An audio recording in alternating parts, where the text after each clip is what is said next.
Namaskar, welcome at English Study. I am Rekha Gupta. Today we will read about the age of Elizabeth, in which we will do a detailed study of William Shakespeare, his life and works. तो please video को like और share करें and do not forget to subscribe the channel. Let us first see the life of William Shakespeare. William Shakespeare बहुत ही popular नाम है English literature में, तो इनके बारे में डिटेल में स्टडी करेंगे इस वीडियो में. Two outward influences were powerful developing the genius of Shakespeare. The little village of Stratford, center of the most beautiful and romantic district in rural England, and the great city of London, the center of the world's political activity. William Shakespeare के जो life है उनके development में, उनकी career के development में दो जगह का बहुत ही इंपॉर्टेंट रोल रहा है. एक तो उनके विलेज स्ट्रेटफोर्ड का, जो कि बहुत ही खूबसूरत और रोमांटिक डिस्ट्रिक्ट है रूरल इंग्लैंड का, और सेकेंड है लंदन, जो कि कैपिटल सिटी है इंग्लैंड का और एक तरह से पॉलिटिकल एक्टिविटी का भी सेंटर है. Shakespeare was baptised on 26 April 1564 old style, as it was customary to baptize children on the third day after birth. The 23rd of April, May 3, according to our present calendar, is generally accepted as his birthday. William Shakespeare को 26 अप्रैल 1564 को baptise किया गया था, जो कि rule होता था at the time church में बच्चे के जन्म के तीसरे दिन बैप्टाइज करने का. तो उसके अकॉर्डिंग इनका जन्म 23 अप्रैल होगा, लेकिन प्रेजेंट कैलेंडर के अकॉर्डिंग उनके जन्म को 3 मई बताया जाता है.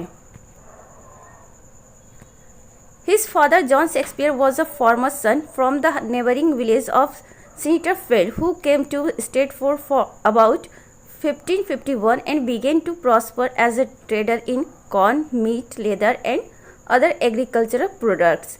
इनके फादर जॉन शेक्सपियर थे, जो कि एक फार्मर के सन थे, और ये पास के जो पड़ोसी विलेज था स्नीटरफील्ड, वहाँ से आए हुए थे करीब 1551 में, और वहाँ पे आकर स्ट्रेटफोर्ड में इन्होंने ट्रेड करना स्टार्ट कर दिया. किस फील्ड में? कॉर्न, मीट, लेदर और दूसरे एग्रीकल्चरल जो प्रोडक्ट्स होते थे उसका बिजनेस करना शुरू कर दिया.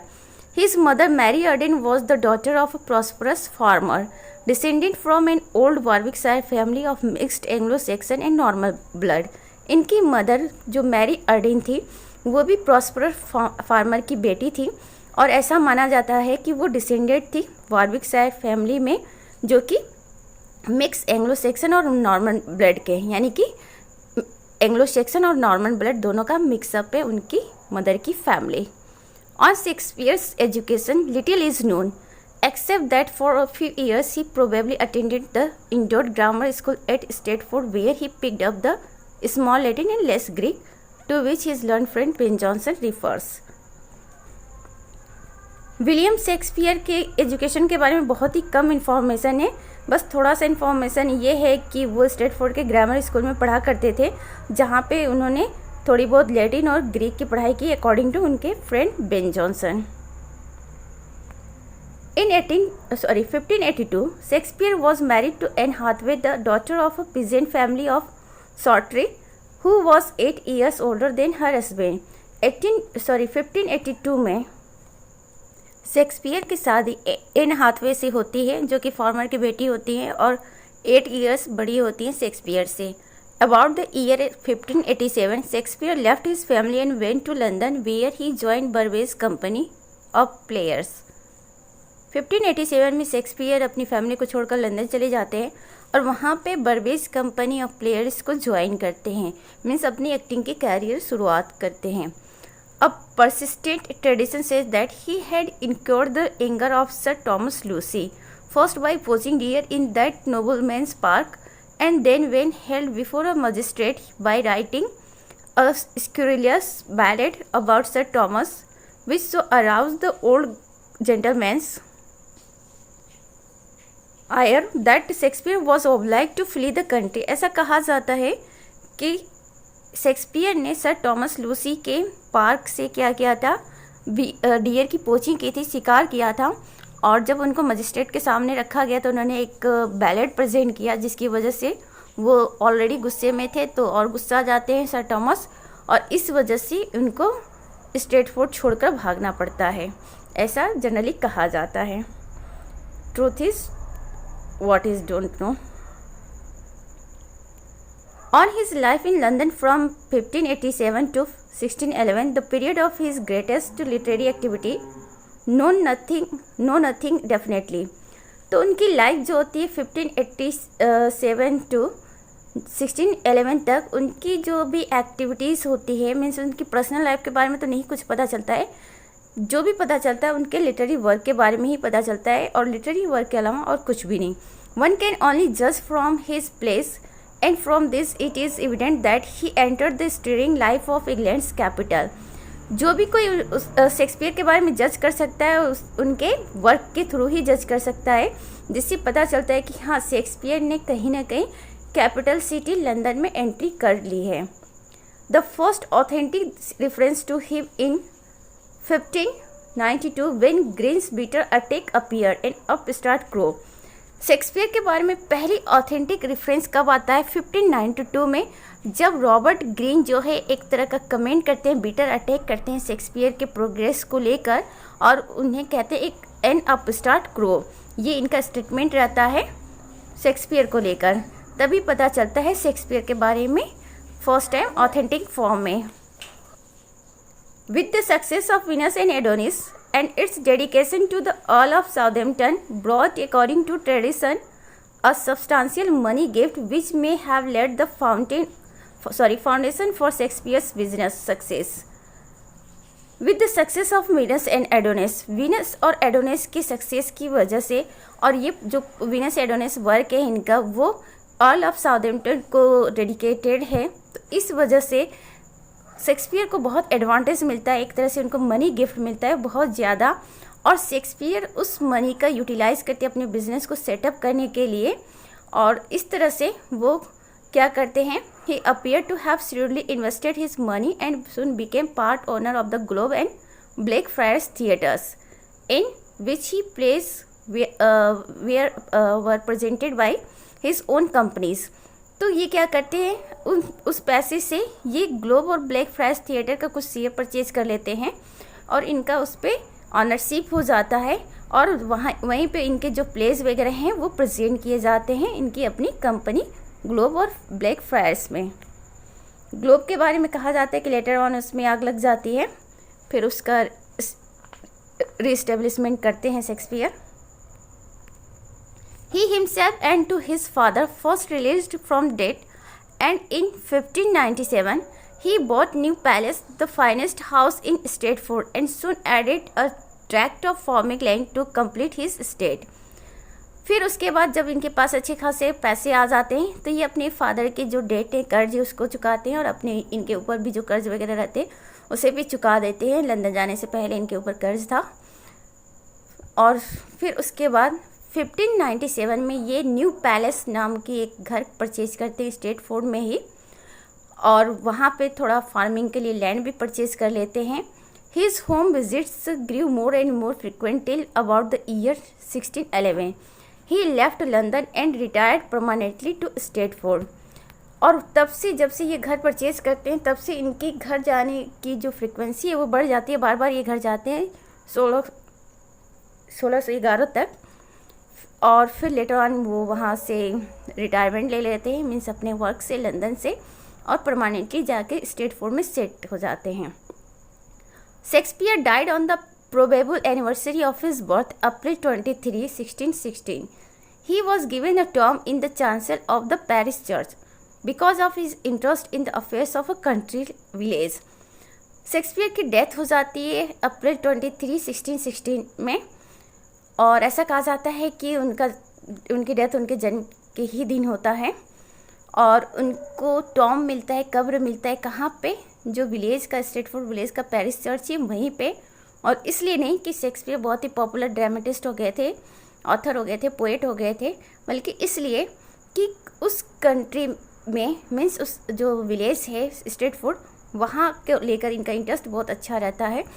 तो वहाँ स्ट्रेटफोर्ड के इंटरेस्ट को देखते हुए उनको उस पैरिश चर्च में जगह मिलती है। On the broad stone that covered his tomb. तो जो स्टोन इनके टॉम को कब्र को कवर करता है उस पर लिखा हुआ है, क्या लिखा हुआ है? Good friend for Jesus sake for bear to dig the dust enclosed here, blessed be the man that spares this stones and cursed be he that moves my bones. तो ये ब्यूटीफुल लाइन्स जो है उनकी कब्र पर लिखा हुआ है, इससे भी रिलेटेड क्वेश्चंस बन सकते हैं। Work of Shakespeare. In the time of Shakespeare's death, 21 plays existed in manuscripts in the various theatres. तो शेक्सपियर के डेथ के टाइम तक 21 उनकी जो प्लेस थे मैन्युस्क्रिप्ट्स के फॉर्म में थे और अलग अलग थिएटर में वो मिलते थे। एक जगह इनका वर्क्स नहीं कहीं भी मिला था। A few others already had been printed in quarto form, और उसमें से कुछ जो प्लेस थे, दूसरे प्लेस, वो क्वार्टो फॉर्म में ऑलरेडी प्रिंट हो चुके थे। लेकिन इनके इस वर्क्स को कलेक्ट करने का क्रेडिट जाता है दो एक्टर्स को, हेमिंग एंड कॉन्डेल को, जिन्होंने फर्स्ट फोलियो के नाम से 1623 में इनके वर्क को कलेक्ट करके प्रिंट करवाया था। This contains 36 of the 37 place, Pericles being omitted. Shakespeare के फर्स्ट फोलियो में टोटल 36 प्लेस हैं, जिसमें से एक जो है उसे ओमिट कर दिया गया था और दैट वन इज़ पेरिकल्स। तो ये क्वेश्चन बनता है कि शेक्सपियर के कितने प्लेस जो हैं फर्स्ट फोलियो में हैं और किस वन को ओमिट किया गया है। Shakespeare's works have been divided into 4 periods. Shakespeare के वर्क्स को 4 पीरियड्स में डिवाइड किया गया है। Let's see all those 4 periods. First period, a period of early experimentation. It is marked by youthfulness and exuberance of imagination, by extravagant of language, and by the frequent use of rhymed couplets with his blank verse. The period dates from his arrival in London to 1595. Shakespeare के work के first period को early experimentation का period कहा जाता है, जिसमें इनकी youthfulness और एक्सुबरेंस जो इमेजिनेशन है उसका इफेक्ट देखने को मिलता है, और जो लैंग्वेज इसका एक्स्ट्रावेजेंस भी देखने को मिलता है, मतलब बहुत ज़्यादा यूज़ भी देखने को मिलता है। और by the frequent use of rhymed couplets, इन्होंने क्या किया है, जो ब्लैंक वर्स है उसका राइम्ड कपलेट इन्होंने यूज़ किया है फ्रिक्वेंटली। मतलब इन्होंने ब्लैंक वर्स तो बहुत ज़्यादा यूज़ किया है, ये अपने वर्क में, इनके ज़्यादातर वर्क ब्लैंक वर्स में है, साथ ही राइम्ड कपलेट भी इन्होंने यूज़ किया है। और ये जो पीरियड है इनके लंदन में अराइव होने से लेकर 1595 तक चलता है। इस पीरियड्स के कुछ इंपॉर्टेंट वर्क्स हैं, वो देख लीजिए। Venus and Adonis, rape of Lucretia 1594 का है। Titus Andronicus, Henry six 3 parts इसके आए थे 1590 to 1591। लव स्लेवर्स लॉस्ट 1590 में आया था। Comedy of errors, 2 gentleman of Verona 1591 to 1592 में आया था। रिचर्ड थर्ड 1593 में आया था। रिचर्ड सेकेंड, किंग जॉन 1594 से 1595 में आया था। तो ये आपको याद करना होगा, क्वेश्चन पूछा जा सकता है कि इसमें से वो कौन सा वर्क है जो शेक्सपियर के फर्स्ट पीरियड से बिलोंग करता है। नेक्स्ट है second period, a period of rapid growth and development from 1595 to 1600, shows more careful and artistic work, better plots and marked increase of human nature। Second period क्या है इनका, rapid growth और development का period होता है, जो कि mark किया गया है 1595 से 1600 के बीच का पीरियड।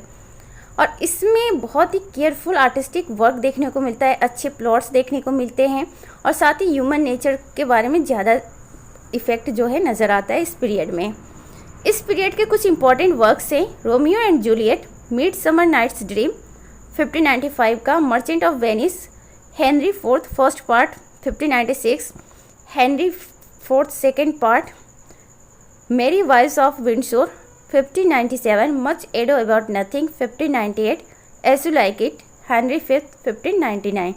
तो थोड़ा सा ये जो पीरियड रहा है एक तरह से ये कहा जा सकता है कि मैक्सिमम थोड़ा सा रोमांटिक वाला पीरियड रहा है इनका, क्योंकि वर्क्स इनके ज़्यादातर कॉमेडी वाले ही आए हैं या रोमांटिक वाले। थर्ड पीरियड जो कि सीरियस वाली पीरियड रही है, अ period of gloom and depression from 1600 to 1607, which marks the full maturity of his powers. तो इनका जो थर्ड पीरियड रहा है ये बिल्कुल ग्लूम और डिप्रेशन मीन्स एकदम सीरियस पीरियड ये रहा है। और 1600 से 1607 तक ये पीरियड चलता है, जिसमें इनकी बिल्कुल मैच्योर वर्क्स देखने को मिलेगा आप लोगों को। What cause this evident sadness is unknown. और इस पीरियड में इतनी सैडनेस या इतना सीरियसनेस शेक्सपियर के अंदर आता है, इसका कोई वजह नहीं है कि कैसे आता है और क्यों शेक्सपियर इस पीरियड में इतना सीरियस हो जाते हैं। Generally attributed the political misfortune of his friends Essex and Southampton. Generally लोगों का कहना है कि इस पीरियड में इनके जो फ्रेंड्स थे अर्ल ऑफ इसेक्स और अर्ल ऑफ साउथहैम्पटन, उनका जो पॉलिटिकल कैरियर जो था एक तरह से डिस्टर्ब हो गया था और कहीं ना कहीं शायद उसका इफेक्ट शेक्सपियर के ऊपर भी आना था, बिकॉज ये लोग एक पैटर्न का काम करते थे शेक्सपियर के लिए। तो जो एडवांटेज शेक्सपियर को इन लोगों की वजह से मिलता था वो मिलना बंद हो गया था और थोड़ा सा शेक्सपियर इसी वजह से लेकर सैड हो गए थे।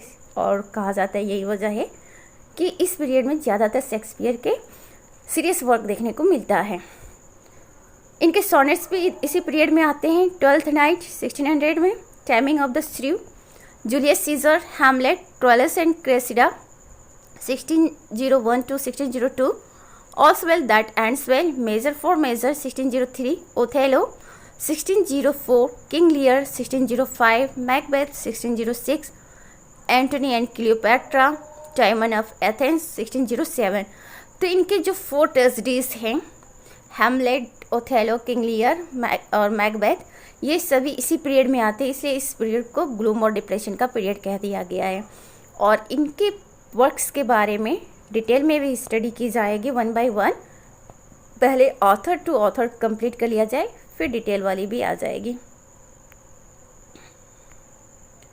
4th period and the last, a period of restored serenity of काम आफ्टर स्टॉर्म फ्रॉम 1607 to 1612 और 11, which mark the last years of his literary work.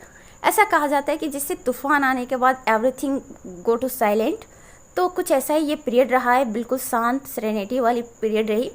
इस पीरियड में बहुत ज़्यादा वक्त तो नहीं आया, कुछ ही वर्क्स आए हैं और वो हैं Coriolanus, Pericles 1608, Cymbeline 1609, winter's tale 1610 to 1611, the tempest 1611, Henry 7th unfinished. Henry 7th इनका वर्क अनफिनिश्ड रह जाता है, तो ये क्वेश्चन बन सकता है कि शेक्सपियर का वो कौन सा वर्क है जो अनफिनिश्ड रह गया है। Shakespeare's plays are divided into 3 parts according to dramatic types, tragedy, comedy and historical plays. अगर शेक्सपियर के इन सारे 4th पीरियड के वर्क्स को डिवाइड किया जाए तो वो 3 पार्ट में डिवाइड हो सकते हैं। उसमें से इनके कुछ वर्क्स ट्रेजेडी में आएंगे, कुछ कॉमेडी में आएंगे और कुछ हिस्टोरिकल प्लेस कहे जाएंगे। शेक्सपियर्स डाउटफुल प्लेस, शेक्सपियर के कुछ प्लेस हैं जिसको लेकर डाउट होता है कि शेक्सपियर ने ही वो प्लेस लिखे हैं कि किसी और ने लिखे हैं या शेक्सपियर और अदर राइटर्स ने मिलकर लिखा है, क्योंकि शेक्सपियर के टाइम में और शेक्सपियर के पहले जो इनके प्रीडिसेसर्स रहे हैं वो लोग मिलकर काम किया करते थे, तो कई सारे वर्क्स को वो साथ ही प्रेजेंट करते थे। तो इसीलिए ये कुछ से वर्क्स हैं शेक्सपियर के doubtful plays. The first of this doubtful play are Titus Andronicus and the first part of Henry 6th। तो जो टाइटस एंड्रोनिकस और हेनरी 6th का फर्स्ट पार्ट है उसको लेकर डाउट है। Shakespeare probably work with Marlowe in the 2 last parts of Henry 6th and in Richard 3rd। Marlowe के साथ शेक्सपियर ने 2 वर्क में काम किया, हेनरी 6th के लास्ट के 2 पार्ट्स में और साथ ही रिचर्ड 3rd में, क्योंकि शेक्सपियर ने मार्लो के अप्रेंटिसशिप के रूप में वर्क किया था। मार्लो के अंडर ही शेक्सपियर ने अपनी करियर स्टार्ट की थी और मार्लो का बहुत ज़्यादा इफेक्ट है शेक्सपियर में, जैसा कि प्रीवियस वीडियो में बताया जा चुका है कि Marlowe how much he was important for Shakespeare and for English literature. Taming of the Shrew, Timon and Pericles are only partly of Shakespeare, but the other authors are unknown. Taming of the Shrew, Timon और Pericles ये भी Shakespeare, ऐसा कहा जाता है कि कुछ हिस्सा ही, कुछ पार्ट ही शेक्सपियर ने लिखा है, अदर पार्ट्स किसने लिखा है ये तो अननोन है। Henry 8th is the work of Shakespeare and Fletcher or unfinished work of Shakespeare put into Fletcher's hand for completion। Sorry यहाँ पे हेनरी 8th नहीं होगा, हेनरी 7th होगा। तो ये शेक्सपियर का वर्क है और ऐसा कहा जाता है कि शेक्सपियर और फ्लेचर दोनों ने मिलकर इसको लिखा है, या फिर हो सकता है कि शेक्सपियर ने अनफिनिश छोड़ दिया तो फ्लेचर ने उसको कंप्लीट कर दिया। Two noble kinsmen is not placed with his work. Two noble kinsmen जो है शेक्सपियर के प्ले के लिस्ट में तो आता नहीं है, लेकिन जनरली शेक्सपियर के ही एट्रीब्यूट होता है। Edward third first publish anonymously but later attributed to Shakespeare. Edward third के बारे में कहा जाता है कि पहले ये प्ले बिना नाम का ही पब्लिश हुआ था, लेकिन लेटर ऑन शेक्सपियर को ही इसका क्रेडिट दिया गया है। तो ये कुछ वर्क्स हैं जो शेक्सपियर के हैं और डाउटफुल प्लेज हैं, बिकॉज ऐसा कहा जाता है कि इसमें अदर ऑथर्स का भी कंट्रीब्यूशन है। शेक्सपियर्स पोएम्स, शेक्सपियर के कुछ पोएम्स भी हैं। His two long poems Venus and Adonis and the rape of the Lucrece. तो जो अभी वर्क्स 4 पार्ट में आप लोगों ने देखा था, उसमें वीनस और एडोनिस का भी नाम आया था और द रेप ऑफ लुक्रीस का भी नाम आया था। ये दोनों वर्क इनके ड्रामा नहीं है, लंबे पोएम है, लॉन्ग पोएम्स है, और इसमें इन्होंने पोएटिक फैंटेसी को बहुत अच्छे से प्रेजेंट किया है। इनके सोनेट्स रहे 154 सोनेट्स, और यही वो 154 सोनेट्स है जिसमें शेक्सपियर के पर्सनल फीलिंग्स को आप अनुभव कर सकते हैं, एक्सपीरियंस कर सकते हैं, बिकॉज इनके अदर जो भी वर्क्स रहे हैं, ड्रामाज रहे हैं, उसमें इन्होंने अपने पर्सनल फीलिंग को बिल्कुल प्रेजेंट नहीं किया है। इसीलिए निगेटिव कैपेबिलिटीज़ की बात कही थी जॉन कीट्स ने कि शेक्सपियर के अंदर निगेटिव कैपेबिलिटीज़ बहुत अच्छी थी, कि वो अपनी पर्सनल फीलिंग को अटैच नहीं होने देते थे अपने वर्क्स के साथ, except his sonnets. It has been said that his sonnets are addressed to a man who was Shakespeare's friend and to a woman who disdained his love. ऐसा कहा जाता है कि इनके 154 सॉनेट्स जो हैं वो इनके किसी फ्रेंड्स को क्या किया गया, एड्रेस्ड किया गया है, और उसमें से कुछ सॉनेट्स जो है एक लेडी को एड्रेस किया गया है। ऐसा कहा जाता है कि that lady had just rejected Shakespeare's love and his feelings, that's why he was so sad and write these sonnets.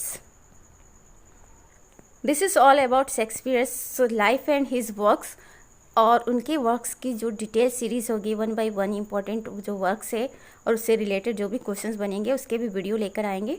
फ़िलहाल ये ऑथर की सीरीज़ चल रही है एज वाइज, तो उसको आप लोग ज़रूर देखें, और प्लीज़ वीडियो को लाइक और शेयर करें, and do not forget to subscribe. Thanks for watching.